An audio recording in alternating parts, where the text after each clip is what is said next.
This is part 2 of our series on leaving the 9 to 5 behind. Join me in conversation with Robert Mbai, where we discuss what our lives look like after leaving our 9 to 5 jobs. Now, we do enjoy a life of freedom that we could never have imagined, but there is struggle too. This path is not always an easy one, but we're hoping you can learn from our experiences and avoid our mistakes, and get to your goal faster in creating that life of freedom. This is a recording of our live event, and I'll come back at the end to share my biggest aha moment from this conversation. Welcome to the Power On Show, where we talk Power BI and beyond, sometimes way beyond. But our goal is always to help you create a successful Power BI career and a life of freedom. I'm your host, Avi Singh. And so today is part 2 in a series. Part 1 was leaving Microsoft. Today, we're talking about life after Microsoft, and we're going to cover it in 3 parts. Part 1, the steering wheel. Part 2, the 4 degrees of freedom. And part 3, the biggest struggle. Let's start with the steering wheel idea. Now, I didn't know it then, but now when I look back to my 15 plus years in corporate America, in the corporate jobs, I feel like I was always in the backseat of the car. And again, I didn't know it then. I thought I was doing good. I was taking action. I was making moves. I was, struggling for that promotion all the time, or switching jobs, mostly switching jobs. I think I've only been promoted once, but again, when I look back, I feel like I was not in control. I was in the backseat of the car and I didn't have control. And I remember the times when my manager changed and, whoop, we're going this way, right? They chose their direction. I remember the times when reorgs happened.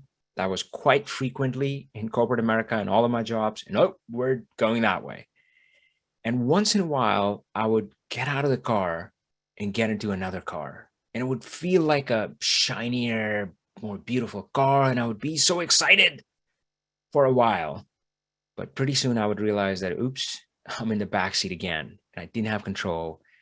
And of course, once I got kicked out of the car, layoff, I always talk about that. And that was a painful experience.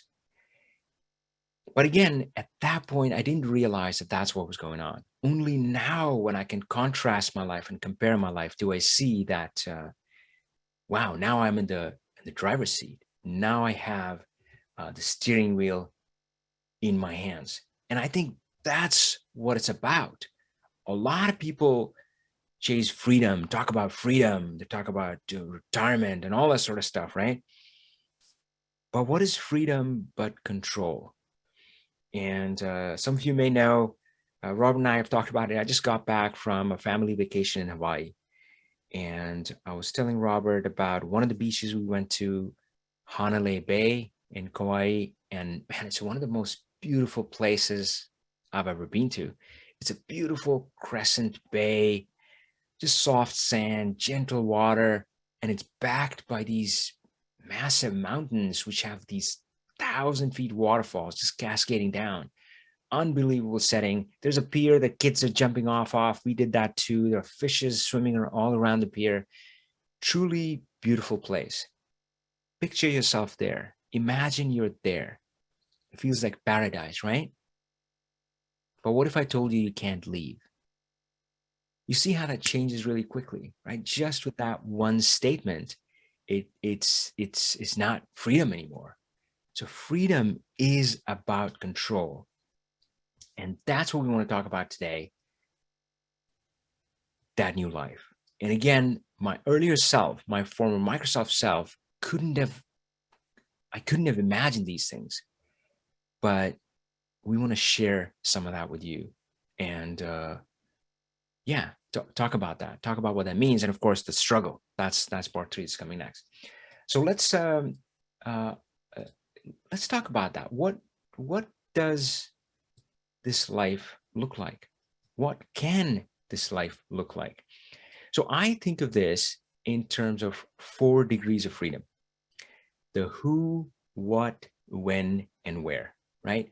Who we work with, what we work on, when we work, and where we work. So I'm going to start with the last two first: when we work and where we work. So, of course, for me, kind of the old life was working at Microsoft. And of course, this was pre COVID. So, yeah, you're going to office pretty much every day and you're driving in and driving there, driving back, traffic, all that sort of stuff. And then you go there and, well, yes, I had some good people around, not all the time. Sometimes there were some insufferable people around me. Sometimes that was my manager that made my life hell, but it kind of came and went. And I thought that's what it is. It's just as good as it gets. And you just, that was my life. I was trying to make the best of it. And yeah, I mean, and anything that was important to me, my health, my hobbies. I don't think I had any hobbies back then. I just didn't have time. And family. I know I missed a lot of family events. I feel like partly that I missed seeing my kids grow up. And well, you can't have that back, can you? So that was my old life. But now I have a choice of when I work, where I work. And this where I work, I'll start off with that because for a while I left Microsoft, but this is where I was. I was in my bedroom, or as my friends call it, the Learn Power BI worldwide headquarters. And so, yeah, the where didn't matter as much. I mean, of course, we would travel and I would go out with family and that sort of stuff. But that suddenly changed last year when my mom became severely ill. She has struggled with depression, mental health issues for a long time. But last year, she had a breakdown, and I ended up spending close to 3 months in India. So suddenly, for me, this flexibility, this option to be wherever in the world was suddenly extremely important. But I was glad to have that option. I was glad. I feel so blessed that I was able to spend that time with mom because, of course, as we have heard news, as we've all heard news in the world, and um, you may have experienced in your family too. I mean, I've heard stories where family members, not everybody was able to spend time with their family members. So I felt lucky. I felt lucky to be there. So again, where in generally is not important for me, although I'm just home all the time. I do like that. I do like not being stuck in traffic. And, um, sometimes I have a doctor's appointment or something and I drive out at 8 o'clock or 9 o'clock and I'm like, whoa, what's this traffic? And then I have to remind myself that, oh, that's how it was every single day. So I do like that part a bit, but again, for me, kind of the India became very important. But in general, I mean, I love to travel. I talked about I just came back from Hawaii. I think we traveled early in the year to Utah, and of course, I love being able to focus on that. For Hawaii, it was like a 12-day trip, and again, right, so I don't have to like skimp on my vacations. I don't have to count vacation days. Oh, I remember doing that.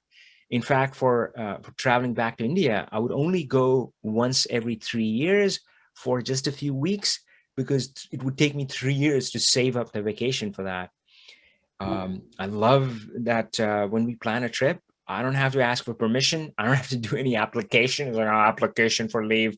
No, I just block my calendar, let Robert and Carl know, and then I'm off. And of course, there are smaller things, but I want to hear from Robert. So Robert, you've held a corporate job and now it's a little bit of different life, I hope.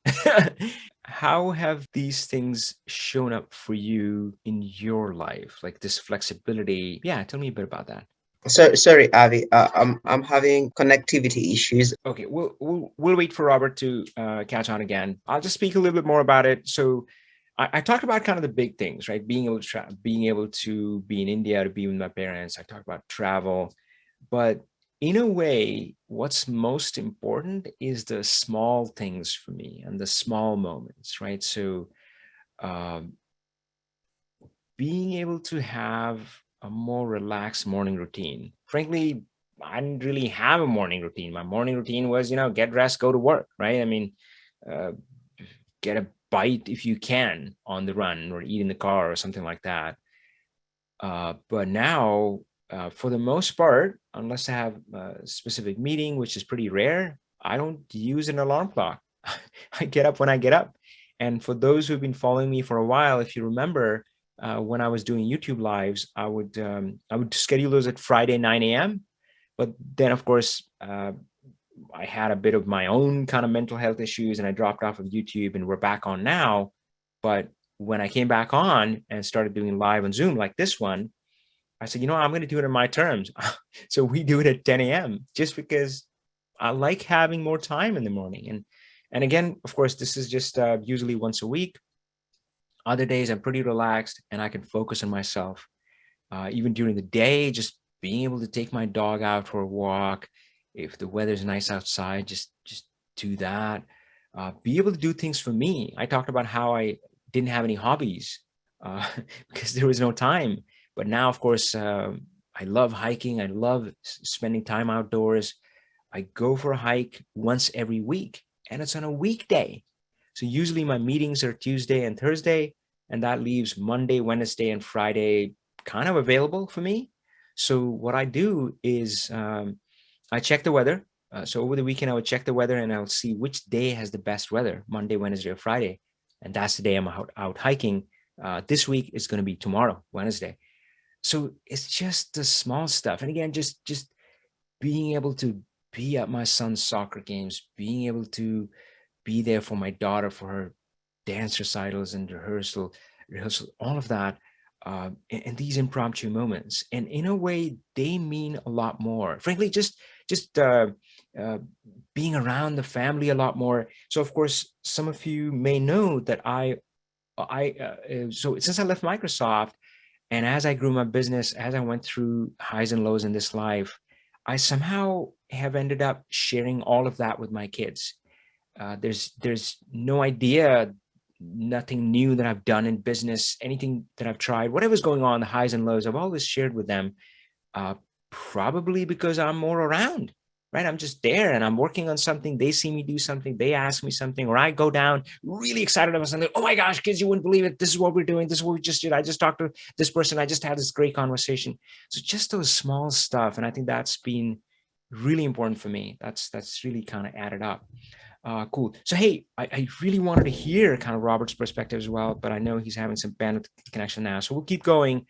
Um, so where and when, right? That's the key aspects, and I talked about that.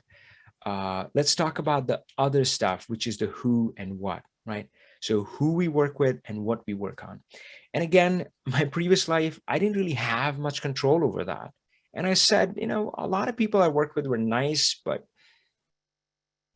not all of them. And some were just a-holes. There's no other way to describe it. And hey, I'm not the only one who's experienced this. I've talked to other people. In fact, I think there's a book out there which is called the No A-holes rule, which is about that why you need to get rid of the a-holes in your team. But I don't know, wherever I worked, I don't think they had read that book. So inevitably there was this one really truly insufferable person, right? Just a complete a-hole. And they made everybody else's life miserable. I have worked with people who would make other people cry, like literally cry.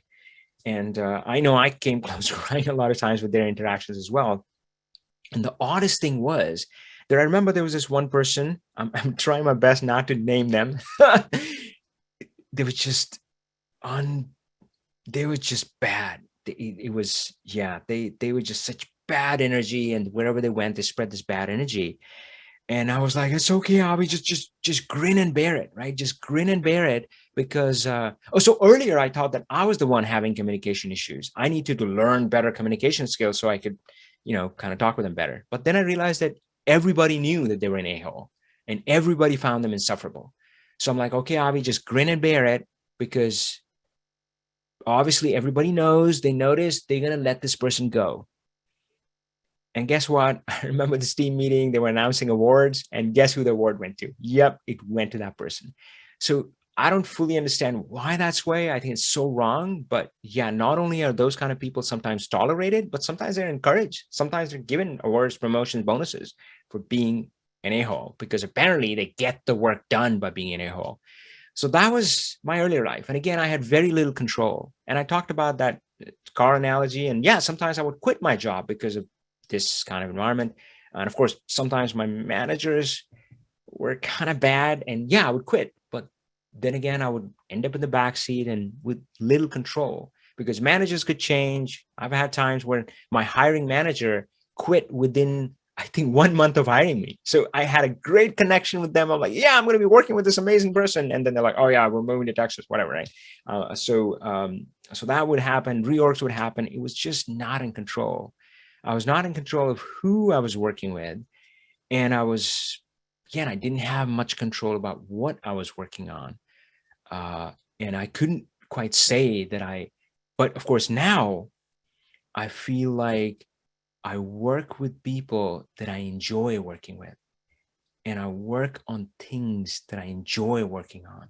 And again, the earlier me couldn't have imagined this life to be possible. I didn't know this life existed. If somebody would have talked to me like this, I would say, no, man, what are you smoking? Right? I mean, that's just a pipe dream. It doesn't work that way. You just you kind of drag yourself through the week, right? The Monday blues, you suffer through that. Wednesday is a hump day. You're like halfway there. And Friday is when you thank God and you relax on the weekend. And frankly, forget Monday blues. I remember starting to get depressed on Sunday, right? Right. And right.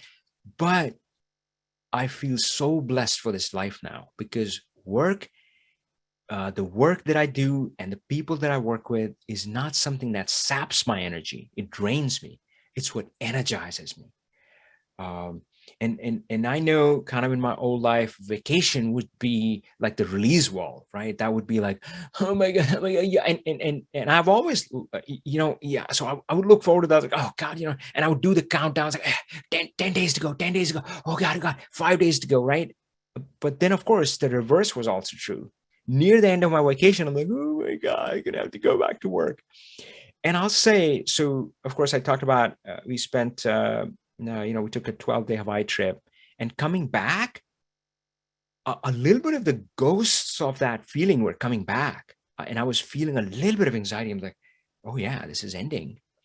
But then I came back, and still I was like, oh boy, I'm back. But then I started picking up my work, and I was so happy because for in this new life, I don't go on vacation because I'm sick and tired of what I do every day. No, I just go on vacation not because my life sucks. I love my life. I love what I do. I love the people that I work with. Vacation is just exploration, right? I mean, it's good to do that stuff, so I do it. I like it. I enjoy it. I like doing it with my family, but the reasoning and the experience is very different. So, and I think that's possible, my friends, right? So I know it feels safer to settle, but I'm not sure you want to go through your life that way. And we're not going to get too much into that. But of course, those who know a bit of my story know that when I hit 40 and I did the life expectancy thing and I realized 50% of my life was over. And of course, I still feel lucky because for some people, uh, the wake up call is something more traumatic. It could be a tragic personal event. It could be a serious health issue, and of course, even worse, some people there's never a wake up call. They go through their whole lives, whole work lives at least, just going through this struggle. And you wave this retirement carrot in front of you. By the way, don't do that. It's misleading, right? I mean, we feel like, oh, retirement is the finish line. It's not. The world is kind of different. All right, we got Robert back. Hey, Robert. Hello. Okay, great. Hey, man. Good. I definitely didn't want to be talking to myself all this while. So I talked about kind of my perspective of this freedom to work where I want, when I want, to work with people that I enjoy working with, work on things that I enjoy working with, I would love to hear from you and start with that, this flexibility of work when you want, where you want. How do you use that? How do you leverage that? How does your life look different than before? Yep. So personally, I love backpacking and traveling, and I in the past, I did kind of enjoy. I did travel some places, and I can't complain about that. But I Mm, felt it was kind of always reserved at the end of the year, where you're kind of trying to accumulate your leave days and get something. And honestly, that I kind of felt that was not me. I love traveling. I love going to new places and interacting with different people. So having an opportunity where now I could be able to work in different places and sometimes be with my family or respond to work where I am needed or where I want to mm, be. wow. That is a really different experience. I'm really loving that. Yeah, yeah. And of course, I'm immediately thinking about exactly kind of my mom getting going through her mental breakdown and me being able to be there, work where I need to be, and yeah, that makes sense. So other thing that I felt was that so there's these big things like yep, I mean my mom, I was be able to be there in India, travel, and so forth. But what about the small moments? And I know we talk about that. Like I always talk about my dog and taking my dog to walks, doing the doggy picnics. But has that surfaced more in your life? Were you able to take these small moments, maybe the morning or throughout the day? How's that been for you? Yeah, it's interesting because I think I have had some time. I have had an opportunity to spend some time with me, like to Wow. spend some time with myself, because sometimes you find yourself living through the motions of life where things are just structured. You know, you're supposed to go to work on Monday, go on vacation this time, but and we are trained or tailored to put life into two separate boxes when and everything is already programmed on how you're supposed to do. But I think I have had an opportunity to enjoy um slowing a bit down and Hmm. enjoying the little things in life. It could be a conversation with a friend or with my grandfather. Yeah. Yeah, I feel those things I have really enjoyed those ones, and I spend um even having some time to spend some time with myself, with my thoughts. That used to Yeah. be a scary moment when I had to feel I'm busy at work, and I might have to feel whenever I have free time with an activity or with a movie because I don't want to, I can't stand my own thoughts. So I guess Yeah. those are the small things that I'm learning to appreciate now. Man, I'm actually really surprised about the what you said and the wordings you used because so I there was a time where I was really afraid of going to bed. Really afraid. And again, I wouldn't have said it that way. Like I wasn't aware. I can only see that and sense that when I look back. But I was afraid of going to bed because of exactly the same reason, because I would be alone with my thoughts.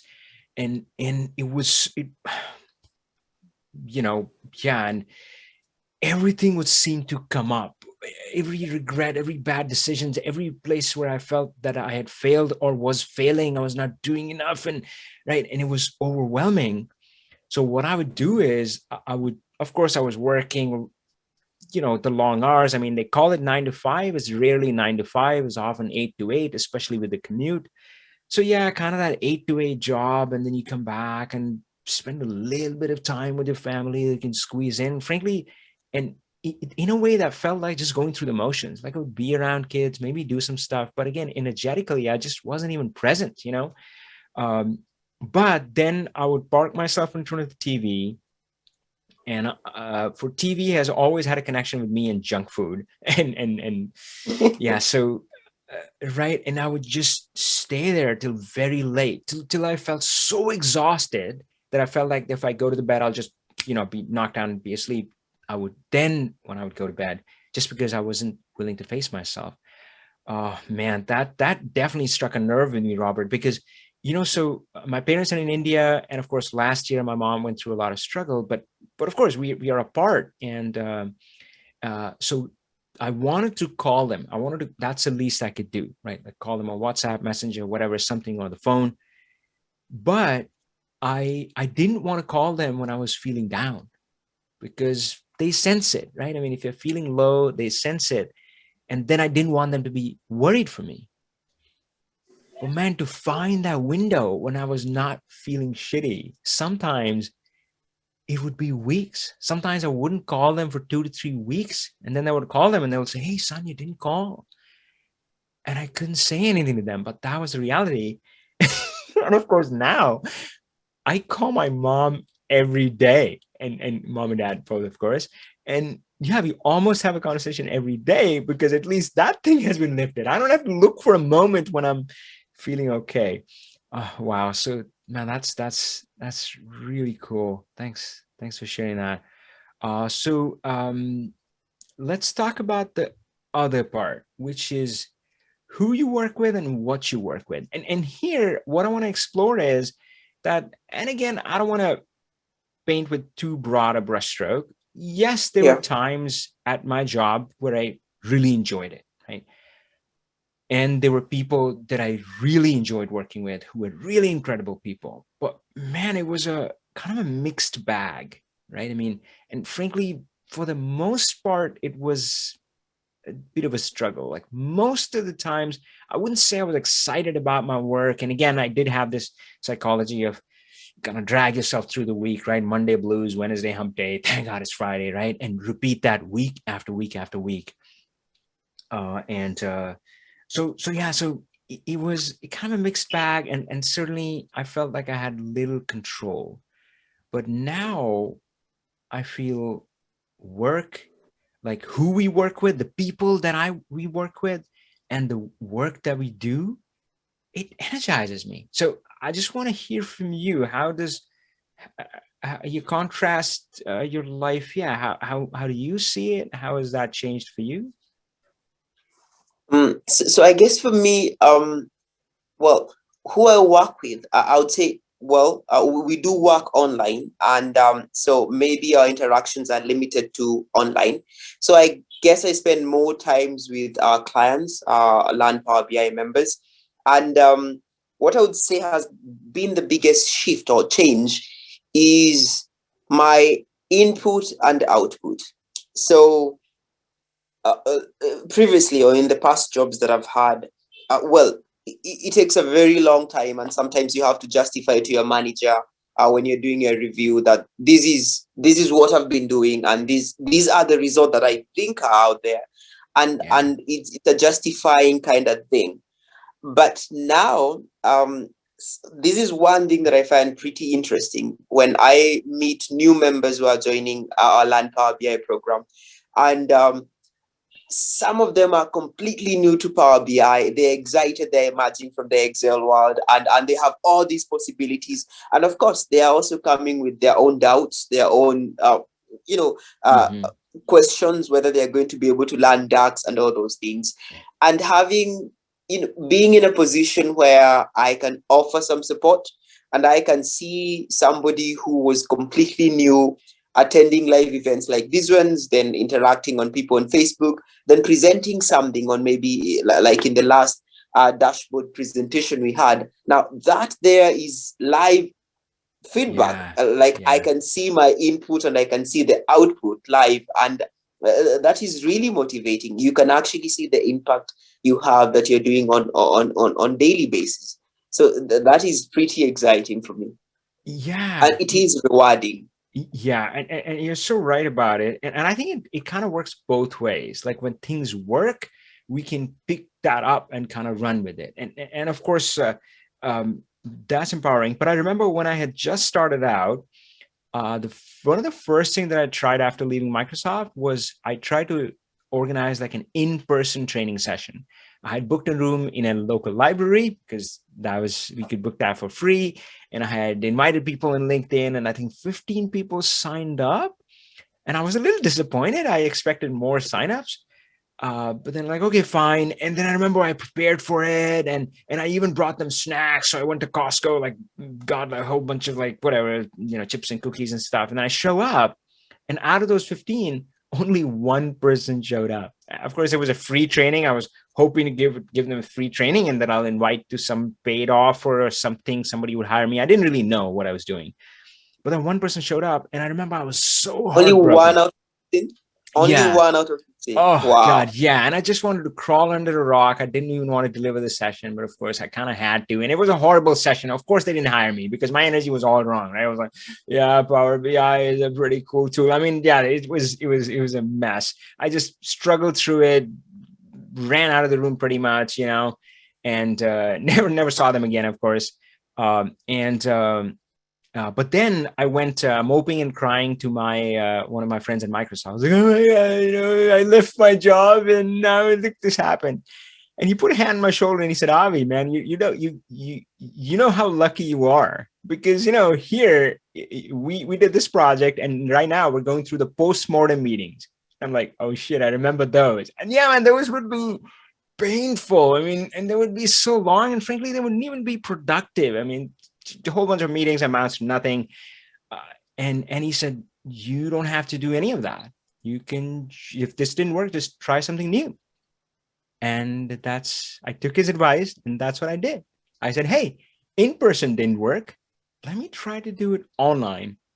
And as they say, I mean, the rest is history. Right? I mean, built my whole business pretty much online. So yeah, I think it kind of both ways when things are working. And of course, the dashboard challenge presentation that we had last week, I think, was really incredible. The progress and so forth, and you've been a crucial part of that.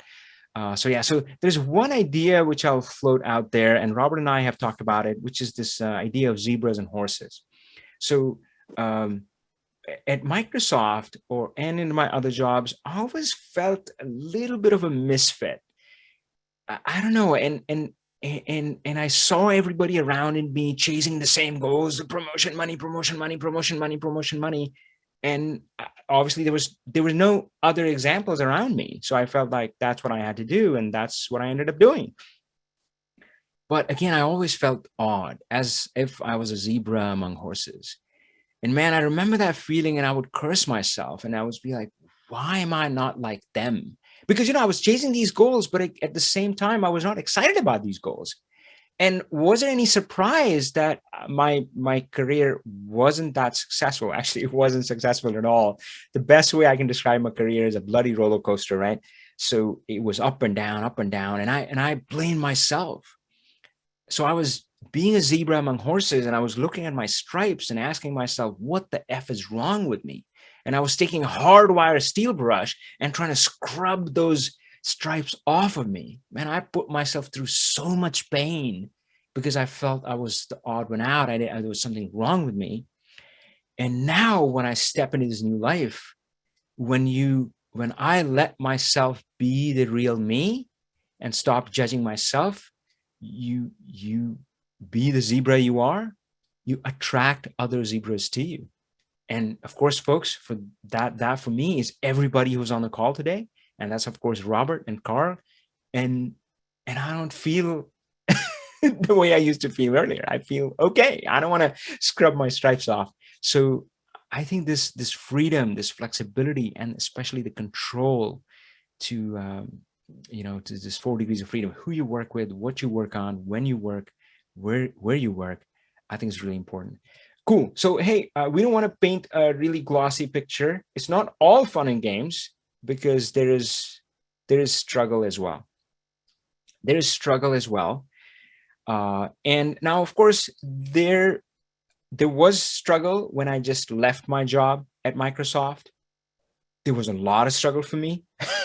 When Robert joined our team, I tried my best to make sure that it's easier transition for him. Of course, we run the Power BI consultant program, where if people leave the 9 to 5, we have a whole training and coaching program to make sure that it's a smoother transition. And of course, I always say, don't do what I did. I up and quit my job. Don't do that. Build something on the side. Do it gradually. For Robert, I think your transition was, 6 months was the official transition, but we had been working before that. It was more like a 9 month transition for you, right? Something like that. Yes, yes, around 9 months. Yeah. Yeah. So of course, and of course, the consultant program is a year-long program. So don't do that. And the best thing that I would say you can do is don't do it alone. So I know we're all about freedom and control, but the line that we use is independent, but not alone. Right? Alone is scary, man. Alone is super scary for me, and it's not needed. And alone is hard. Alone is super hard. So independence does not mean you have to do it alone. So of course, I got lucky after my years of struggle, few years of struggle. I stumbled accidentally, luckily, providence, whatever you want to call it, fate, into a program where somebody said, "Hey, I've been training people online. Here's how I did it, and now I'm willing to teach others." So just look for something like that. Whatever you want to do. If you want to do a Power BI consultant, we have a program for that. But if it's something else that you want to move towards, just see somebody who has done that already and is willing to teach it to you. That's all it takes. And you join them, you get the training. Hopefully, they have a community around it, and there's an easy answer for that, right? So don't put yourself through that misery. Don't feel like you have to go it alone. But the struggle that I want to talk about isn't that struggle, because there's something which is even bigger, which is even more important. And so we're talking about here about career and so forth. But for a second, I'm going to use a Power BI analogy. So I see a lot of people transitioning from Excel to Power BI. And what is the biggest struggle that I see them kind of getting stuck in? And I try to warn as best as I can, warn them against it, which is that they bring their Excel habits, beliefs, ways of working, knowledge, and they try to transplant it in Power BI. Basically, they try to use Power BI like Excel. And it almost always ends pretty disastrously. I mean, it's a struggle, and they're not making progress, and they're frustrated. There's a lot of movement, but little progress. And then I hear them saying things like, "Oh my God, Power BI is so frustrating. It's easier in Excel," which is not quite true. Power BI is mind-bogglingly more amazing than Excel. But if you hold on to that old habits, old beliefs, is not going to help you in the new world. And I think for me, that's been one of the more challenging struggles in this new life. That even though I have this new life, but I still find myself falling back into the old pattern. There's actually a word for it, a word that I kind of love because it so accurately describes what I've had to go through, the struggle. The word is recidivism. And recidivism, I looked it up before this call. The dictionary defines this as a tendency to relapse into a previous condition or mode of behavior. And for me, the most dangerous one, there are a few. So again, from Excel to Power BI, there are a few different habits in Excel that end up being bad habits in Power BI. They're not serving you anymore. But one of the key ones when it comes to this career transition is that even though I've left that corporate life behind, even though I have this new life with this amazing degrees of freedom that we talked about, but the old belief, the trap that I keep falling into is that working hard leads to success. So again, let's talk about the old life. There's nothing else that I'd seen. This is the only example that I'd seen. And frankly, we're not going to talk about the education system too much because Ken Robinson has already done that. If you haven't seen his TED Talk on why the education system is broken, definitely go watch that. I think it's the most watched TED Talk in the whole world.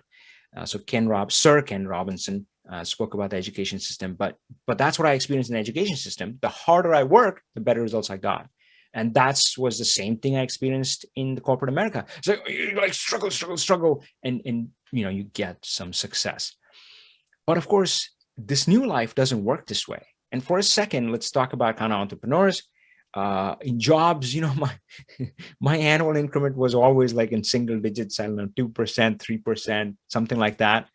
But in business, is not unheard of for a business to double from year to year. And again, I'm not saying that make money your goal, don't make money your goal, but it is possible. It's a new world like Power BI. But again, if you keep repeating the old habits, then it doesn't work.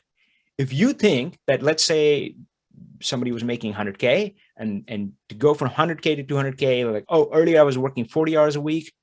Oh, I worked 60 hours a week this year, and look, I made 200K. Yay. How are you going to ever take your business to 1 million, right? Are you going to kill yourself, right? I mean, there are only 24 hours in a day. So those rules no longer apply. But again, I find myself that I keep falling back into that. I can't help it. So Robert, I want to ask you, I remember a time when you were moving to Nairobi. There was a lot going on. Of course, you were moving from Lamu to Nairobi, finding a place, and everything that goes along with that move. And we got on one of our weekly calls, and you confessed that you felt a little guilty, that you were not around, you were not doing more. Do you remember our conversation? Do you remember some of what I said? And tell me a bit about that experience since then.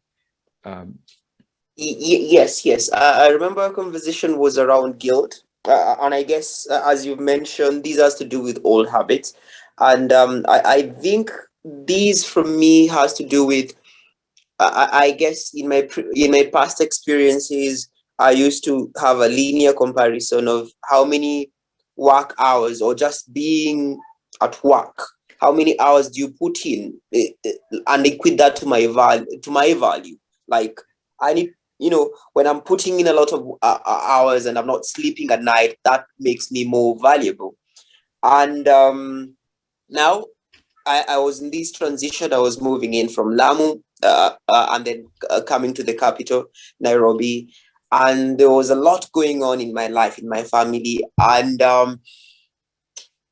in all honesty, I was really trying to put in as well, to have a proper balance, but I was not doing as much as I was doing before. And the guilt would interfere with all of that, and that would lead to me doing even less in my day-to-day tasks. And it becomes a loop, which is yeah, almost impossible to break, because today I'm unable to be productive because I feel overwhelmed. I'm overwhelmed by guilt that I'm not being productive. So we I remember a conversation about that, and it's not easy letting it's funny, because if you think of it, guilt kind of prevents you from progressing, and making peace with that is not easy. I still find myself once in a while overwhelmed yeah. overwhelmed by guilt, and I have to remind myself that I have to let it go and do something.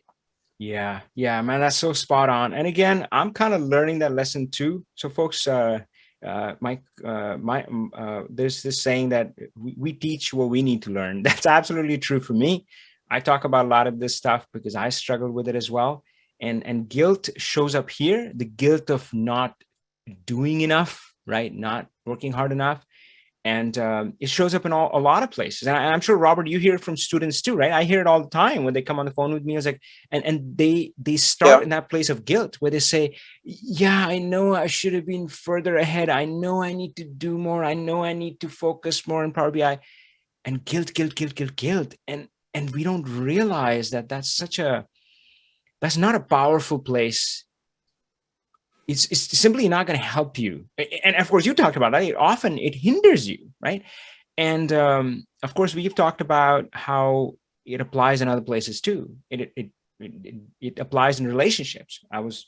If you have guilt of not spending enough time with your family, or not focusing enough on your health, or any of those places, again, it feels like that's the right thing to do, to beat ourselves up into progress. Yeah. But trust me that there And is an alternative. That's not the only way. And you've yeah. reminded me. You've actually reminded me of something very interesting you shared in that conversation. You asked me if a friend came to me with Yeah. a problem, they're struggling accomplishing something. How would I how would I talk to them? How My choice of words? What would I tell them if they felt they're overwhelmed with guilt? And you are like, yeah, be the same words you'd use to a close Yeah. friend or a relative. Use that to Oh, yourself, and that was really nice. I know, man. And that's constant practice for me as well. That's oddly like I would say, the first lesson in my mindset journey. I came across this book. Love Yourself. And by the way, folks, that is mandatory reading for anybody who joins our team. So Robert has read that book as well, because that was the first step in my journey. And it's such a simple idea, but it's so groundbreaking. Because again, as Robert said, we are so hard on ourselves. But if it was a close friend, a loved one, put yourself in any of those situations: guilt about not doing enough, guilt about not being smart enough, guilt about not spending enough time with family or in health. What would you say to your closest friend? You would say some really nice things, really encouraging things. But of course, we do the opposite to ourselves, right? So, and again, it doesn't work, right? So don't operate from guilt. um, yeah, it's a good lesson. There was something humorous that I felt you mentioned, and you didn't quite use those words, but the way I wrote it down was that this working hard sometimes was just about putting in the hours. And I Yeah. know the kind of things that I would do where, of course, and now when I look back at my life and like, why? It doesn't make any sense for companies or people to operate this way. But there was this whole protocol about you can't leave before your boss. Not Yeah. everywhere. I must say some places were different. But yeah, I would be like, kind of watch how to, oh shit, boss is working late today. And like, I can't leave. So I'll do whatever, right? I mean, play solitaire or even if I wasn't working. And I was like, oh, boss left. And of course, one of those lucky days where boss is out or he left early. And it's like, yay, right? So there's this weird mentality of just clocking hours. And I did this other thing, which is so bad, folks. Don't do that.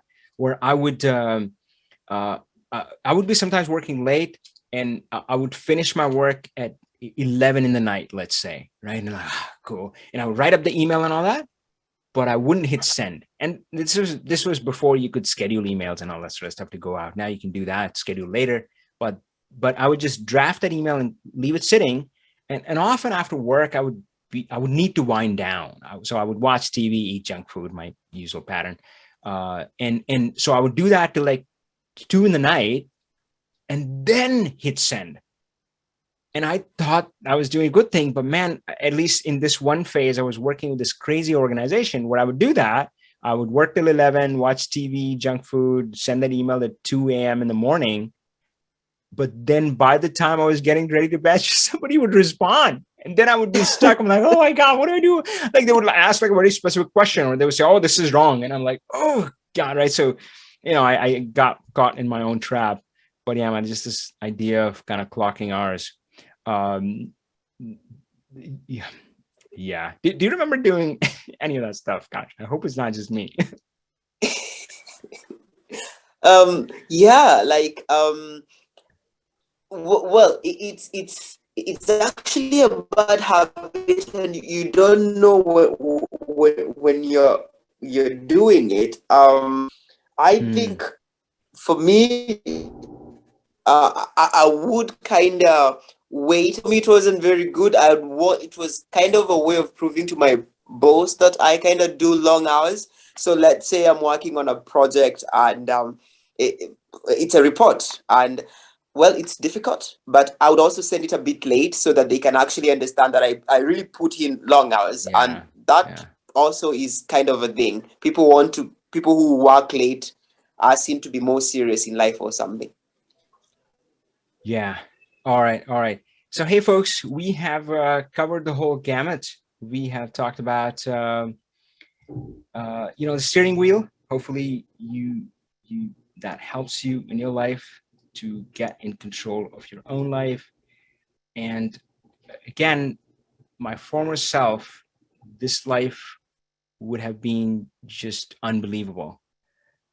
But it is possible, and frankly, is not that far away. You can start with some really small changes to move towards this life.